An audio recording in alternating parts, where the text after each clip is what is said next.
Welcome in, guys, and I am back, and I just want to make a little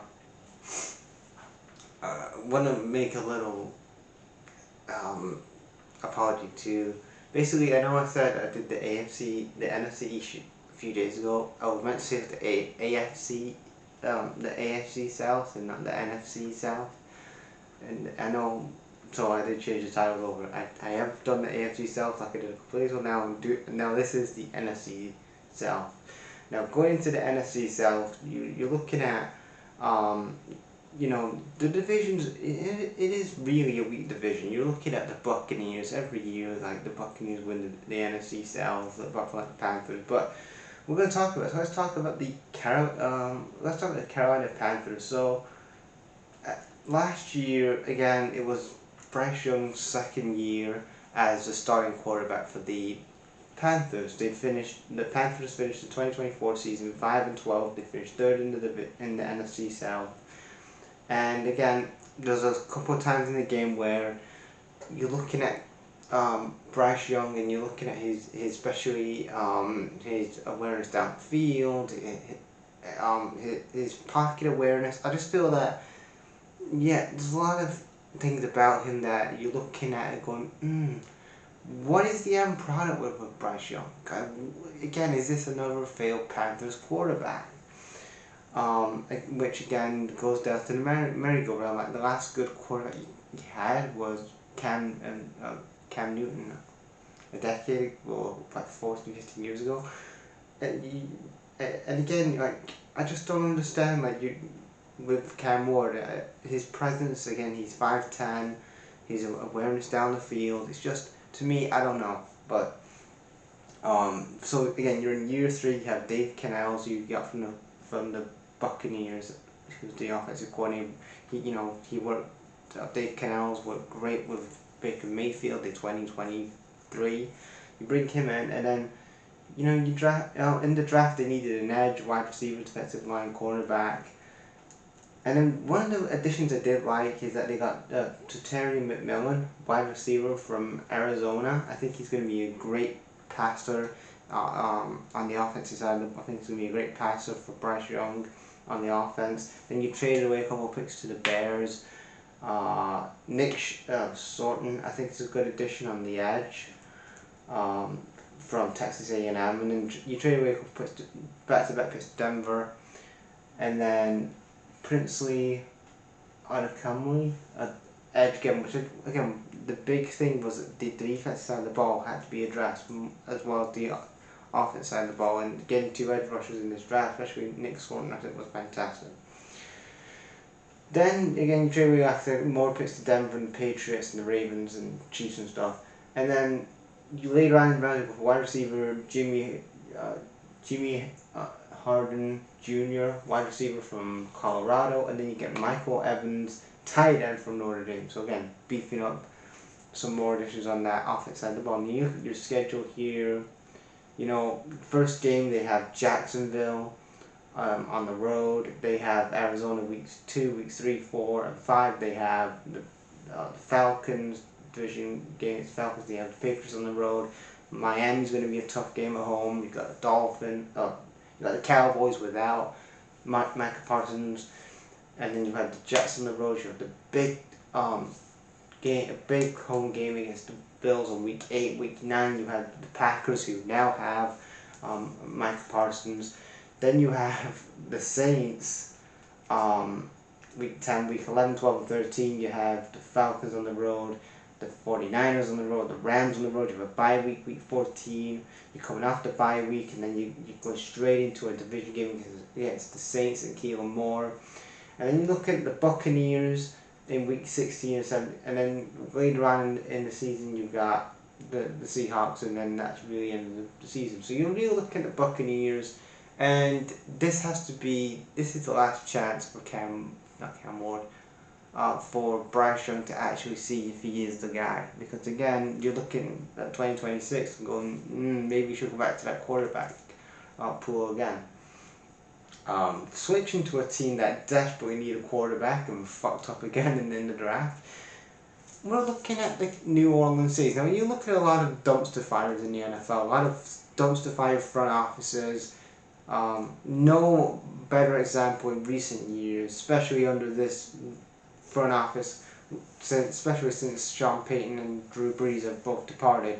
Then the New Orleans Saints, they hired Dennis Allen last year, fired him, and then they keep Mickey Loomis, which again, he's been part of this team for a number of years, even under Sean Payton. Why the hell is Mickey Loomis still assembling these teams? This is his third head coach he's had since being the GM of the Saints. He was part of the Sean Payton whole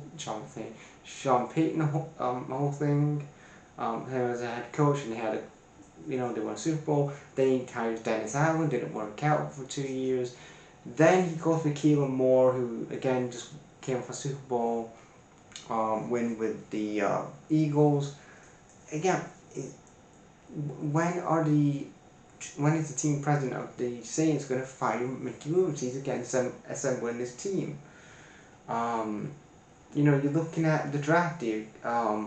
Calvin Banks Jr., offensive tackle, which again was good. I mean, last year they finished 5-12. They desperately should have gone for it. They should have really tanked. It was a dumpster fire, but again, they needed a quarterback, an edge, offensive tackle, wide receiver. They go for Calvin Banks Jr., which again I think is going to be a good addition on the offensive line from Texas. But again, you go for a quarterback, which I'm like, yeah, you go for a quarterback. He's great. You address the quarterback position with Tyler Stell quarterback from Louisville. Who again, Tyler Stell was 26, or is going to be 26. He was a backup for Justin Herbert 2017. In the 2017-2018 season, he was the backup to Justin Herbert. He's had multiple injuries, and again, he's 26, guys, and you're drafting Tyler Stell, who's 26, in the second round, ahead of guys like Jackson Dart. You passed on Shedeur Sanders. Yes, Shedeur is raw and needs a lot of work in his game, but he's a hell of a lot of he's a better prospect, and he's a better well-rounded prospect, and he's gonna give you a good 10 years, especially at quarterback if he performs well. Then Tyler Stell, who's gonna be there as a backup or a third quarterback at best. Like, I don't understand this approach that you go for Tyler Stell over Shedeur Sanders, who has more upside and more potential than he's going to be 30. He's almost 30 years old. It's just crazy, man. Then you go for Janus Sacker, Sacker safety from Virginia. Again, you beef up that defensive line, which needs a lot of work on. Then you look at Danny Stademan, linebacker from Oklahoma. Then a couple of more picks. Quincy Riley, cornerback from Louisville. Devin Neal, running back. So again, what I like here is that you focus on the running game here. Then Malik Manitoba, tight end from UCLA. I think again that could be a couple of games. And then Fade Adelis, defensive tackle from Syracuse. Now you look at the additions that they added in. They got Justin Reed, safety from Kansas. So again, from the Chiefs. So again, you're beefing up that defense, like I just said. You've got Will Clapp from the Bills as a corner, tight end Jack Stallers, just to name a couple. Seth Green, tight end. Cam Akers, who again Cam Akers at running back from the Vikings. I think some good additions. Also departures like Jamal Williams departed. Derek Carr retired. So again, really not missable additions really. But again, you're going into the 2025 season with Spencer Rattler as your quarterback and Tyler Stell. It's just crazy. And then you made a couple of trades. DJ Donovan from the Patriots, and then wide receiver Devontae Bell from Denver. Schedule here, you've got a tough home game against the Cardinals, and you've got 2 back-to-back tough games against the Cardinals and 49ers at home. Then you've got a tough road game against Seattle and the Bills in week 3 and 4. Week 5, you have the Giants. Week 6, you have a tough game against the home game against the Patriots. Week 7, you've got Bears football on the road. Week 8 and 9 and 10, you have a home game against division rivals the Buccaneers. You have a road game against the Rams, and then a road game against the Panthers. Week 11, week 12, you have the Falcons. Week 13, 14, and 15. Week 13, 14, 15, you have the Dolphins on the road, Buccaneers, and then you have Panthers at home, the Jets at home. You have the Titans on the road, and then you have the Falcons on the road to finish week 18. Again, I just feel like, to me, the best thing for the Saints this year is to find Mickey Loomis, and he's got to be on the hot seat this year, Mickey Loomis, and then just see what you have with Keelan Moore, see what he can do with this roster. This roster really is underwhelming. It needs a lot of help, especially weapon-wise. I still think that they need some elite weapons. They need an elite level quarterback. Yeah, to me, I think you're looking at the Saints and you're thinking probably like a 4 and probably 12 team, maybe 3 and 4. I don't know, 3 and 12 maybe, like a 3 and 12 team, 4 and 12 team. It's gonna be bleak, Saints fans. So I'll just get used to that, unfortunately. Then we go on to the Tampa Bay Buccaneers. Now again, this is the second year in a row that a offensive coordinator has been taken away from the Buccaneers. Obviously, that was Dave Canales in 2023 to the Panthers 2024. 2024 has been Liam Cohen, and that whole, I don't want to go into it, but we know what happened. The whole Rooney Rule, where they said the Buccaneers told him to get a better deal and talk to Jacksonville. He rejected it.